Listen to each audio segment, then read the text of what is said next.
All right. Hey, good morning, everybody. Good to be back. Hopefully, you had a good week last week. If you had some time off, hopefully, it was a few days at least. Give you a nice 3 or 4 day weekend. I had a good time all week being gone. And so it was nice to send something off still, even when if I wasn't here, talking about introducing this topic of joy, right? Experiencing joy, giving some ideas about how to do that. This week is more about deepening and broadening that, strengthening that, and giving some suggestions of how to do it. And I think a lot of it comes down to how we interact with people like this. They are the mechanism, right, to kind of maximize that experience. So some highlights from Monday's email, just some opportunities to do that, or I think thinking back to people who have served you and what did they do that made you feel grateful. Well, it gives you a list of things you can do for others. So whether it's thanking the people that have served you in the past with an act of kindness or some selflessness, it gives you a chance to do that for others was one option.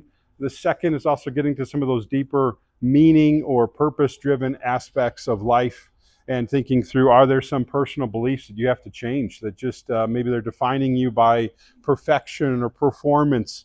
There's a lot of false beliefs that rob people of joy because they just can never feel good enough. They can never feel satisfactory about their life, even with a lot of good things around them. So if you can identify some of those beliefs that are robbing you of that joy, replace them, well, then that's naturally a way to increase some joy in your life as well. So the people around us matter. So finding similar people to volunteer with same beliefs. A lot of organizations have a chance to do that. You'll hear about them from time to time around here. That selflessness and serving gives you purpose to be able to do that. And doubling down on things gives you a sense of joy. And again, hitting at that identity, he was talking about identity that you have that's not tied to your circumstances or your performance, tends to give you a more stable and solid potential source of joy that will overarch above circumstances, because we'll all have good days, bad days, neutral days, and oftentimes our happiness will be variable along those lines, but a sense of joy can be something that exists above and beyond that and overarches it all. So just some suggestions throughout the whole week of how to strengthen that joy and have it be more consistent. And I thought, referring back to, there was, whether it's a year ago when we talked a similar topic or a couple years ago, there was a really good website I loved with quotes about joy. And I thought, well, let's share some of those again as it goes through. So here's the first one's by Franklin Roosevelt. It says, happiness lies in the joy of achievement and the thrill of creative effort. So these quotes I've got are just maybe some starting points about joy, or some things when you think about in your own life, like where's that coming from for me, or what is my connection or source of joy. That's Franklin Roosevelt's quote that highlights that. Mother Teresa highlights the things that had given her a sense of joy. She says, joy is prayer, joy is strength, joy is love, joy is a net of love by which you can catch souls. Obviously, where she was serving in the poorest areas of India, she found a lot of motivation to do that, and the outcomes were significant. Even going back to philosophers, Plato says, love is the joy of the good, the wonder of the wise, the amazement of the gods. I kind of see that one just in terms of joy coming from investigation, creativity, the opportunity to pursue some arts. Dietrich Bonhoeffer says, gratitude changes the pangs of memory into a tranquil joy. So an opportunity to look back on history and being able to say, I'm grateful for the things that have formed me, have impacted me. That led to joy for him. Even the idea about work. Henry Ford says, there's joy in work. There's no happiness except in the realization that we've accomplished something. We are aware of what he was able to accomplish with his invention of the assembly line, but really recognizing that there can be some joy that comes through impacting others or accomplishing things is a good one. Leonardo da Vinci says the noblest pleasure is the joy of understanding. And maybe he's indicating it's this research, this inquiry, understanding new things, developing, building new things. That can be a sense of strengthening joy as well. And of course, the wisest person of them all, Michael Jordan, has a quote here that talks about the game of basketball has been everything to me, my place of refuge, place I've always gone when I needed comfort and peace. It's been the site of intense pain and the most intense feelings of joy and satisfaction. It's a relationship that's evolved over time and given me the greatest respect and love for the game. Certainly that one, yeah.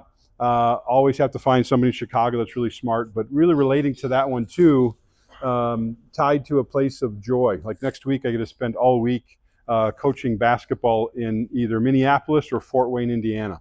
And so these are places where you've got 100 basketball games going on at once. So it's full of whistles and basketballs going through the net, squeaking shoes. For some people, that's like a nightmare scenario, right? Where it's just all that noise and everything else. But the chance to be able to step in there and coach and be around that environment, it's easy to say that's a really joyful place for me to be that really strengthens that. So wanting everybody to find out, is it a sport? Is it a place? Is it something else? Which leads us to our questions. Like, what is your own source of joy or place for joy or an experience that leads you to joy that you're grateful for? If I'm grateful for a chance to go coach next week, what are you grateful for that gives you joy? What's the answer for you? We've heard from two great basketball players, Michael Jordan and myself. But what about you guys? You're no less important. A source of joy, a place, or an experience.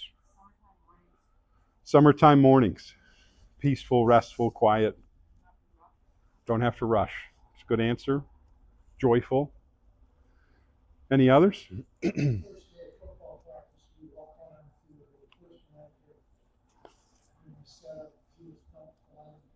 Huh? It's good. First day of football practice. Yeah. The quiet before the storm. Yeah. It's a good one. I'll be thinking about that just as you go through it. Maybe it's to simply say, what's that thing that puts a smile on your face as soon as you think of that idea? Probably a good clue that it's something that gives you joy. Part of this week has been this idea that joy helps you, it stands above circumstances. So it's this question of what helps you hold on to joy even during a difficult day or a difficult circumstance. What is that for you, if you can think of one, and share it this morning? Otherwise, I think it's a good thing to identify throughout the day or this week. What helps you hold on to joy even on a tough or during a tough time?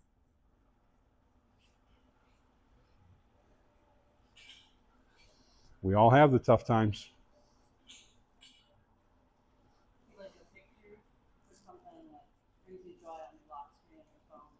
Yeah, that's good. Yeah,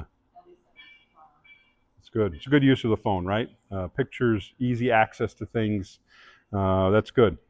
Constant reminders or a daily or immediate reminder of something that is good. It's a great answer.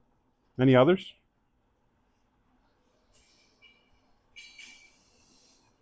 Maybe music. Yeah. Yeah. Maybe sometimes the phrase would be anything that's grounding, right? Something that just pulls you down and you get stirred up, your mind is rolling, something that just feels like it gives you some oxygen, it grounds you again.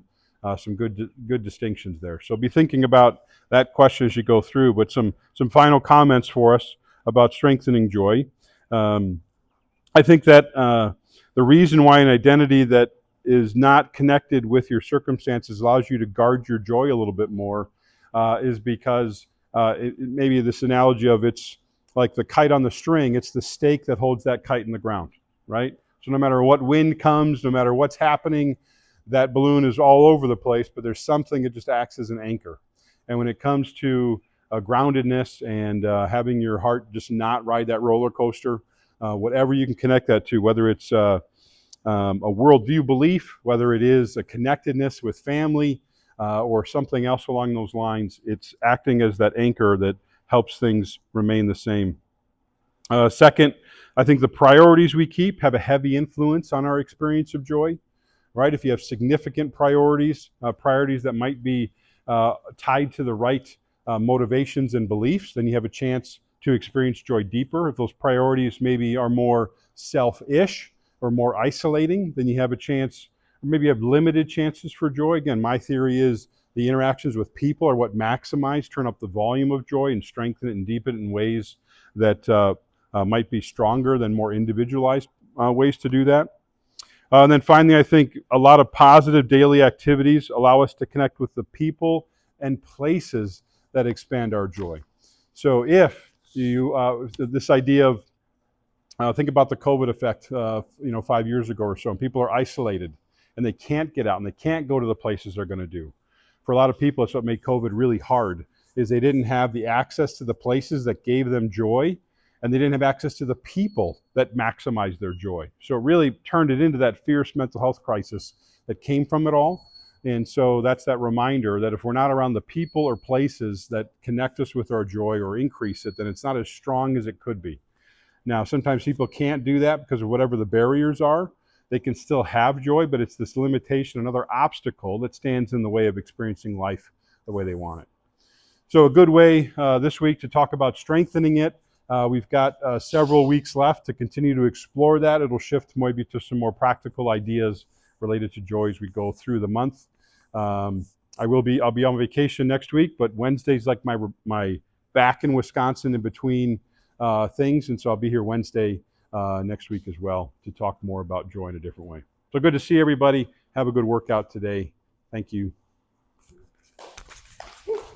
All right, I'll have Steve, Rich,